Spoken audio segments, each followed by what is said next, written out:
घर का वास्तु हमारे जीवन पर नेगेटिव और पॉजिटिव असर डालता है, जिसका असर हमारी ज़िंदगी में दिखाई देता है। घर का वास्तु सबसे ज़्यादा हमारे मेन गेट पर डिपेंड करता है, जहाँ से खुशियाँ हमारे घर में प्रवेश करती हैं। घर का मेन गेट अगर गलत तरीके से बना हो या कुछ उसमें वास्तु दोष हो, तो होता क्या है कि बहुत सारा नेगेटिविटी हमारे घर में आ जाती है और हमारी थिंकिंग में भी नेगेटिविटी आ जाती है।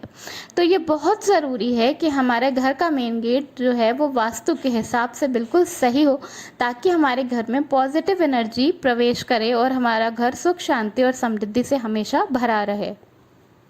तो आइए जानते हैं कि आपके घर का मेन गेट किस तरह का होना चाहिए, उसमें किस तरह का आपको वास्तु सुधार करना है, जिसकी वजह से आपके घर में सुख शांति समृद्धि हर वक्त आती रहे। तो आइए देखें, मगर उससे पहले बहुत स्वागत है आपके अपने चैनल इंस्पिरेशन ऑफ प्रेरणा में।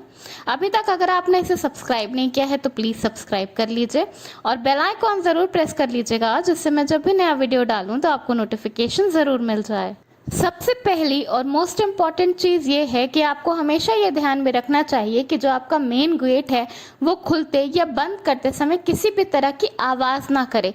चूं चूं की आवाज़ आना से बहुत ज़्यादा धन की हानि होती है, लक्ष्मी की हानि होती है।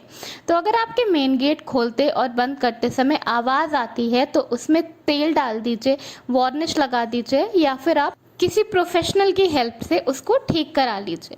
और नेक्स्ट जो इम्पॉर्टेंट चीज़ है वो ये है कि आपको हमेशा ध्यान में रखना चाहिए कि आपके मेन गेट की जो एंट्रेंस है वो इतनी ऊंची हो कि उससे घर का कोई भी सदस्य को सर झुका कर एंटर ना करना पड़े या आते जाते कोई रोड़ा ना अटके, हर इंसान आराम से घर के अंदर आ और जा सके। आजकल लोग ज़्यादातर घर में सिंगल पल्ले वाला मेन डोर रखते हैं, पर अकॉर्डिंग टू वास्तु आपका मेन गेट जो है वो डबल पल्ले वाला होना चाहिए। इससे जो घर का स्वामी होता है उसकी एज भी बढ़ती है, आयु भी बढ़ती है, उसकी हेल्थ अच्छी रहती है और लक्ष्मी की कृपा तो बनी ही रहती है। साथ ही एक बहुत ही इम्पॉर्टेंट चीज़ जो ध्यान में रखने वाली है वो ये है कि आपके घर का जो मेन गेट है वो आपके बाकी डोर से ऊंचा होना चाहिए और चौड़ा होना चाहिए। वास्तु के हिसाब से आपके घर का जो मेन डोर है वो हमेशा बाहर की तरफ खुलना चाहिए, यानी कि घर की बाहर की तरफ। ऐसे गेट जो होते हैं वो हमेशा शुभ संदेश लाते हैं और जो गेट अंदर की तरफ खुलते हैं वो वास्तु के हिसाब से ठीक नहीं होते और उसकी वजह से धन की बहुत ज़्यादा हानि होती है और वो समृद्धि में रुकावट डालते हैं।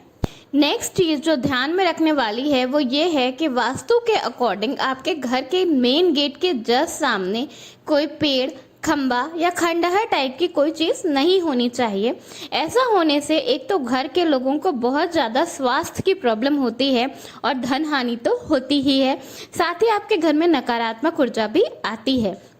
तो अगर आप इन चीज़ों को अपने घर के सामने से बिल्कुल हटा नहीं सकते तो उसका एक उपाय ये है कि आप अपने घर के गेट पे पूजा करने के बाद स्वास्तिक बना दीजिए और दूसरा वहाँ पर एक तुलसी का पेड़ लगा दीजिए।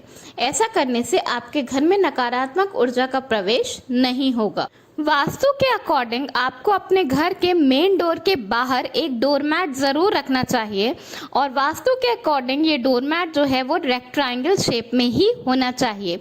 ये आपकी बहुत सारी समस्याओं का हल अपने आप ही कर देगा और ऐसा करने से आपके घर के सदस्यों के बीच में एक तो रिश्ता अच्छा बना रहेगा और दूसरा प्यार हमेशा बढ़ता रहेगा। आपसी कलेश मनमुटाव घर में नहीं होगा। अकॉर्डिंग टू वास्तु आपके घर का मेन गेट आपके घर के सामने की सड़क के अकॉर्डिंग ही बना होना चाहिए। मतलब जितनी चौड़ी आपके घर की सड़क हो उतना ही चौड़ा आपका मेन गेट होना चाहिए। ऐसा करने से आपके घर में बहुत सारी पॉजिटिव एनर्जी का एंट्रेंस होता है और घर में खुशियाँ बनी रहती हैं।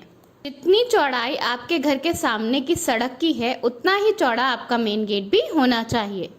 तो ये है आपके घर के मेन गेट के बारे में कुछ बहुत ही इम्पॉर्टेंट वास्तु टिप्स जो हर इंसान को ज़रूर जानना चाहिए और कोशिश करना चाहिए कि इसे ज़्यादा से ज़्यादा फॉलो करें।